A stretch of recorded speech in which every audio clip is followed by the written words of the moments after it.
The resistance front സംഘടനയെ തീവ്രവാദ സംഘടനയാക്കി America പ്രഖ്യാപിച്ചതിന് പിന്നാലെ പ്രതികരിച്ച ചൈന. പ്രാദേശിക സുരക്ഷ സംരക്ഷിക്കുന്നതിനായി തീവ്രവാദ വിരുദ്ധ സഹകരണം വർദ്ധിപ്പിക്കേണ്ടതുണ്ട് എന്നായിരുന്നു ചൈനയുടെ പ്രതികരണം. കൂടാതെ മറ്റ് രാജ്യങ്ങളും ഈ നിലപാട് എടുക്കണമെന്നും ചൈന ആവശ്യപ്പെട്ടു.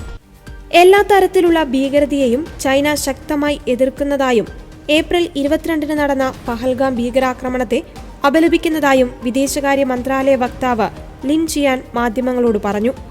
പഹൽഗാം ഭീകരാക്രമണത്തിന് പിന്നിലുള്ള ദ റെസിസ്റ്റൻസ് ഫ്രണ്ട് എന്ന ഭീകര സംഘടനയെ തീവ്രവാദ സംഘടനയായി അമേരിക്ക പ്രഖ്യാപിച്ചിരുന്നു.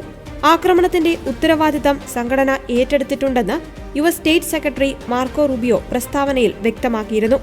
TRFനെ വിദേശ തീവ്രവാദ സംഘടനയായും സ്പെഷ്യലി ഡെസിഗ്നേറ്റഡ് ഗ്ലോബൽ ടെററിസ്റ്റായും അമേരിക്ക പ്രഖ്യാപിക്കുകയായിരുന്നു. ഇന്ന് TRFനെ FTO ആയും SGD ആയും സ്റ്റേറ്റ് ഡിപ്പാർട്ട്മെന്റ് പ്രഖ്യാപിക്കുന്നു. 26 പേരെ കൊലപ്പെടുത്തിയ ഏപ്രിൽ 22 നടന്ന പഹൽഗാം ആക്രമണത്തിന്റെ ഉത്തരവാദിത്തം ലഷ്കർ-ഇ തോയ്ബയുടെ ഭാഗമായുള്ള TRF ഏറ്റെടുത്തിട്ടുണ്ട്.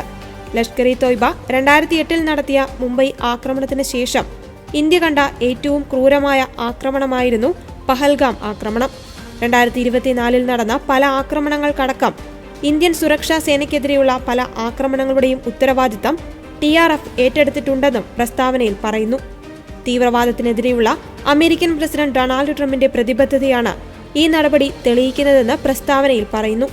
ദേശീയ സുരക്ഷാ താൽപര്യങ്ങളെ സംരക്ഷിക്കുന്നതിനും തീവ്രവാദത്തെ ചെറുക്കുന്നതിനും പഹൽഗാം ആക്രമണത്തിന് നീതി ലഭിക്കുന്നതിനുമുള്ള ട്രംപ് ഭരണകൂടത്തിനുള്ള പ്രതിബദ്ധതയാണ് ഇത് തെളിയിക്കുന്നതെന്നും പ്രസ്താവനയിൽ കൂട്ടിച്ചേർത്തു.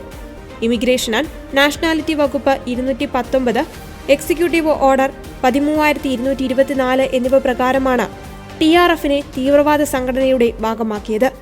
ഏപ്രിൽ 22 ജമ്മു കാശ്മീരിലെ പഹൽഗാമിൽ ഭീകരാക്രമണം നടന്നത്. ആക്രമണത്തിൽ നിരപരാധികളായ 26 പേർ കൊല്ലപ്പെട്ടു.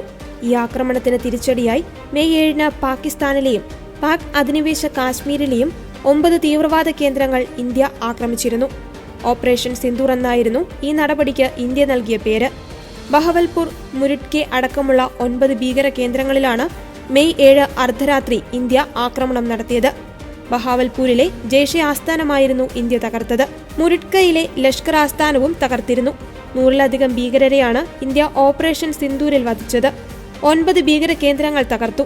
യൂസഫ് അസർ, അബ്ദുൾ മാലിക് റൌഫ്, മുദാസിർ അഹമ്മദ് തുടങ്ങിയ ഭീകരരും ഇന്ത്യയുടെ തിരിച്ചടിയിൽ കൊല്ലപ്പെട്ടിരുന്നു. ഒടുവിൽ ഇരു രാജ്യങ്ങളും വെടിനിർത്തൽ കരാറിലൂടെ ആക്രമണ പ്രത്യാക്രമണങ്ങൾ അവസാനിപ്പിക്കുകയായിരുന്നു.